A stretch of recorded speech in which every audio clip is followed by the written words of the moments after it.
ये कहानी है ड्रैकुला के राजा की, वो जिसे भी काटता उसे अपने जैसा बना लेता था, और साथ ही ये ड्रैकुला इमोर्टल है, ये कभी मर नहीं सकता। लेकिन फिर भी दो चीजें हैं जिनसे ये डरता है, वो है रोशनी और चांदी। चलिए समझते हैं आज की इस पूरी कहानी को, जिसका नाम है ड्रैकुला। कहानी की शुरुआत होते ही हमें वैन को दिखाया जाता है, जो कि अपनी एंटिक शॉप में बैठे थे, और इनकी दुकान पर काम करने वाला साइमन नाम का एक लड़का अपने हाथ में एक बो को लेकर वो कहता है कि ये 14वीं सदी का लगता है। जिसके बाद बेन उसे अपने हाथ में लेकर उसे ध्यान से देखता है। दरअसल बेन पुरानी ही एंटिक चीजों को खरीदा करता था, और वो इस बो को भी खरीदना चाहता था। अब इतने में ही यहाँ पर बेन की सेक्रेटरी लीना आकर बेन को कुछ जरूरी काम याद दिलाती है। अब उसी रात कुछ चोर आकर बेन की दुकान को लूटने के लिए सिक्योरिटी गार्ड पर हमला कर देते हैं। दरअसल बेन की सेक्रेटरी लीना भी इन चोरों से मिली हुई थी। इन्हें लगता था कि जरूर ये बेसमेंट के अब इनमें से एक चोर जैसे ही उस ताबूत को खोलने की कोशिश करता है, दर्दनाक तरीके से उसकी जान चली जाती है। ये देखकर दूसरा चोर पीछे हटता है, लेकिन वो भी मारा जाता है। दूसरी तरफ बेन को अपने ऑफिस में एक घंटी सुनाई देती है। बेन अपनी डेस्क में लगा एक बटन दबाता है और उसके सामने कई सारे हथियार खुलकर आ जाते हैं, और यहाँ से बेन एक गन और एक सिल्वर की बुलेट लेता है। वहीं दूसरी तरफ पीटर और साही एक दीवार पर बम लगाकर उसे उड़ा देते हैं। ये दोनों यहाँ से भागने वाले थे कि तभी इनका लीडर मार्क उठता है और कहता है कि जल्दी से ये ताबूत उठाओ। ये दोनों पीछे मुड़कर उसे बड़ी हैरानी से देखते हैं। अब थोड़ी देर के बाद यहाँ बेन भी आ जाता है, लेकिन तब तक वो चोर उस ताबूत को लेकर इस दीवार से निकलकर भाग गए थे। खैर, अब अगले दिन साइमन फिर से बेन की शॉप में आता है, जहाँ पर बहन उसे बताता है कि कल रात एक कीमती चीज यहाँ से चोरी हो गई है, और मैं उसे ढूंढने के लिए ही देश से बाहर जा रहा हूँ। साइमन उससे पूछता है कि आखिर चोरी क्या हुआ है, लेकिन बेन उसे कुछ नहीं बताता। सिर्फ शो को ध्यान रखने के लिए चला जाता है। इसके बाद खोलने की कोशिश कर रहे थे। लीना उनके पास आकर कहती है कि ध्यान से ये ताबूत खराब नहीं होना चाहिए। ये कहकर वह चली जाती है और शाबी उसके पीछे जाता है। अब ताबूत के पास सिर्फ पीटर बचा था, और इसे खोलने के चक्कर में उसका अंगूठा कट जाता है। पीटर को यहाँ बहुत गुस्सा आता है, जबकि उसका वो खून ताबूत के अंदर चला जाता है, और तभी अचानक से ताबूत के चारों तरफ से धुआं निकलना शुरू हो जाता है। पीटर डर के मारे उठ जाता है और ताबूत पर लगा एक क्रॉस घुमाता है, जिसके बाद वो ताबूत खुल जाता है। ताबूत के अंदर बहुत सारा धुआं था, जिसके अंदर कोई लेटा हुआ था, और उसके ऊपर बहुत सारी जोके भी थी। पीटर उसे बड़ी ही ध्यान से देखता है, और उसके सीने पर रखा क्रॉस उठा अंदर पड़ा वह आदमी उसे पकड़ लेता है। वो आदमी खौफनाक था, उसके बड़े बड़े दांत थे। ये देखकर पीटर रोने लगता है। वो जोर से चीखता है। शाह को भी पीटर के चीखने की आवाज आ गई थी। वो उसे देखने के लिए आता है, लेकिन ताबूत के पास कोई नहीं था। शाह धीरे धीरे ताबूत के पास आता है, और अब वो जैसे ही ताबूत खोलकर देखता है, उसके अंदर पीटर की लाश पड़ी थी। ये देखकर वो बहुत डर जाता है, और तभी वो शैतान वो ड्रैकुला आकर उसे पकड़ लेता है। अब शुरा की चीख लीना और मार्क भी सुन लेते हैं। तभी प्लेन का आगे का दरवाजा टूटता है, और उनके सामने आता है वो ड्रैकुला, यानी कि वैम्पायर्स का राजा। ड्रैकुला लीना को अपनी लाल आंखों से बश में करके उसे अपने पास बुलाता है। मार्क लीना को रोकता भी है कि ऐसा मत करो, लेकिन वो ड्रैकुला लीना को पकड़कर उसका खून पी लेता है, और ये देखकर मार्क अपनी गन से ड्रैकुला पर गोलियां चलाता है, लेकिन उस पर गोलियों का कोई असर नहीं होता। पीटर की एक गोली प्लेन की छत पर लग जाती है, जिससे प्लेन डिसबैलेंस हो जाता है, और ड्रैकुला इसका भी अब खून पी लेता है। इसके बाद हमें दिखाया जाता है मेरी को, जिसे अक्सर ड्रैकुला के सपने आते थे, और आज इसने ड्रैकुला को महसूस किया था। वहीं एयरपोर्ट के बाहर बैन टीवी पर न्यूज़ देखता है कि एक प्लेन क्रैश हो गया है, और साथ ही यहाँ पर वो सिल्वर ताबूत भी दिखाया जाता है, और साथ ही यह भी बताया जाता है कि इस ताबूत को टाउन हॉल में रखा गया है। अब बैन न्यूज़ देखकर उस तरफ बढ़ जाता है, और साथ ही हमें दिखाया जाता है कि साइमन भी उसके पीछे आ रहा था, क्योंकि साइमन वैन को अपने फादर की तरह मानता था, और वो उन्हें किसी मुसीबत में पड़ता नहीं देख सकता था। इसके बाद हमें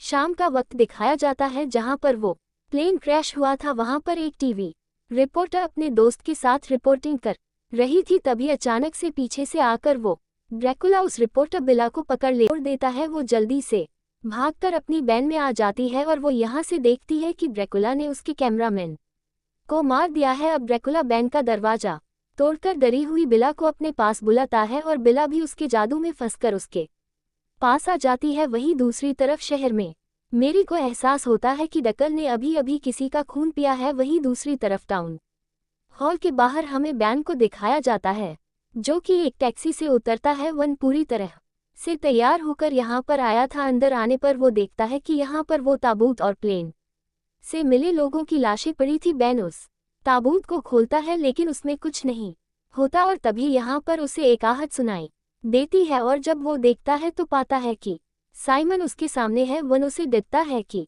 तुम यहाँ पर क्या करने आए हो, मैंने तुमसे कहा। यहाँ पर एक लाश को देखता है और वो उस पर हमला करने वाला होता है कि तभी साइमन उसे रोक देता है। ये बॉडी लीना की थी। वो यहाँ पर लंबी लंबी सांस लेती है और अचानक से उठ जाती है। लीना यहाँ पर वन से कहती है कि तुम मेरा कुछ नहीं कर सकते और यह कहकर वो एक लंबी छलांग लगाकर यहाँ से भाग जाती है। इसके बाद पीटर इन पर हमला करने के लिए आता है लेकिन बेन सिल्वर गोली से उस पर हमला करके उसे मार देता है। बेन उस गन को साइमन को देता है और एक और गन अपने बैग से निकाल लेता है। बेन ऊपर जाता है और नीचे साइमन था।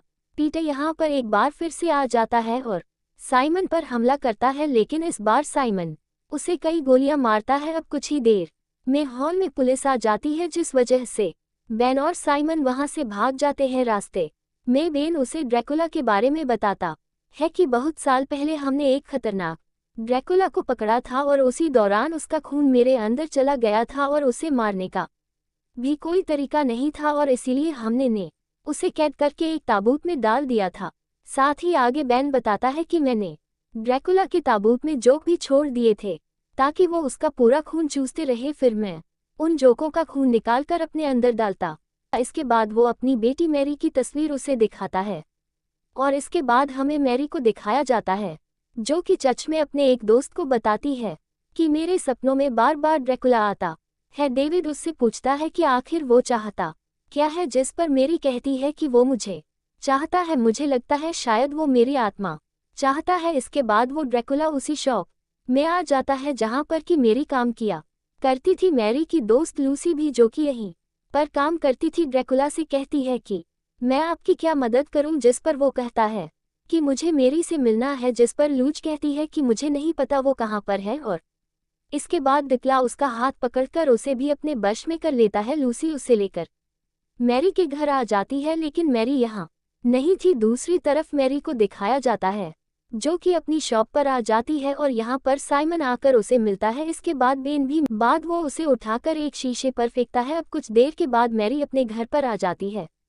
और यहाँ आकर उसे बेडरूम में अपने फादर की लाश दिखती है, जिसे देखकर वो बहुत ज्यादा डर जाती है। और फिर मैरी के सामने वो ड्रैकुला आता है, जिसे देखकर वो डर के मारे भागने लगती है। अब वो ड्रैकुला भेड़िया बनकर उसका पीछा करने लगता है। मैरी जल्दी से भागकर घर के बाहर आ जाती है, जहां पर साइमन भी आ चुका था। वो भेड़िए की ही अवतार में इन पर हमला करता है लेकिन साइमन उस पर गोली चला देता है, जिसके बाद ड्रैकुला पक्षियों में बदलकर यहाँ से भाग जाता है। इसके बाद साइमन और मैरी एक चर्च में आते हैं। साइमन मैरी से कहता है कि तुम्हारे फादर के अंदर ड्रैकुला का खून था और इसीलिए तुम्हारे अंदर भी उसी का खून है। और अब मैरी भी समझ जाती है कि वो इसीलिए ड्रैकुला को महसूस करती है। इसके बाद साइमन मैरी को एक एंसेट क्रॉस देता है। इसके बाद वो यहाँ पर बहुत पुरानी किताबों को पढ़ते हैं, जिनसे इन्हें पता लगता है कि ड्रैकुला की सिर्फ का उसे उठाकर फेंक देता है। अब इसके बाद साइमन जल्दी से बाइबल उठाकर ड्रैकुला को दिखाने लगता है। ड्रैकुला कहता है कि मुझ पर इसका कोई असर नहीं होता। अब मौका देखकर मैरी यहाँ से भागने लगती है और ड्रैकुला साइमन की तरफ बढ़ता है, लेकिन तभी यहाँ पर साइमन बाइबल खोलता है, जिससे ड्रैकुला थोड़ा धीमा हो जाता है। और इसके बाद साइमन जल्दी से गन उठाता है, लेकिन तब तक वो ड्रैकुला यहाँ से भाग गया था। वहीं मैरी को दिखाया जाता है, जो कि चर्च के कब्रिस्तान में भाग रही थी और उसके पीछे वो ड्रैकुला पड़ा हुआ था। अब साइमन भी मैरी को ढूंढते हुए यहाँ पर आ जाता है। अब मैरी एक टूटी हुई दीवार में छिप जाती है, जहाँ पर उसके हाथ में चोट लग जाती है, लेकिन ड्रैकुला उसे ढूंढकर बाहर निकाल देता है। ड्रैकुला मैरी से कहता है कि तुम मेरी जैसी हो, तुम मेरी अपनी हो, लेकिन मैरी कहती है नहीं, मैं तुम्हारे जैसे। सामने वो 3 वैम्पायर लड़कियां लूसी, बिला और लीना जाती है। वो यहाँ आकर साइमन को पकड़ लेती है और वो इसका खून पीने ही वाली थी कि तभी साइमन उस क्रॉस को बिला के सीने पर मारता है, जिससे बिला नीचे गिर जाती है और लीना तभी अचानक से साइमन पर हमला कर देती है। अब एक छत पर जाने के बाद ड्रैकुला मैरी को काटता है ताकि वो उसके जैसी बन जाए। फिर ड्रैकुला उसे बताता है कि मेरा नाम जॉर्डस था और मैंने चांदी के सिक्कों के लिए जीसस को धोखा दिया था, लेकिन जब जीसस को सूली पर चढ़ाया गया तब मुझे अपनी गलती का एहसास हुआ। मैंने खुद को मारने की कोशिश की, लेकिन ईश्वर ने मुझे श्राप दिया कि मैं सारी जिंदगी ड्रैकुला बनकर अमर रहूंगा और मेरी कमजोरी चांदी होगी। अब मैरी और ड्रैकुला एक हो चुके थे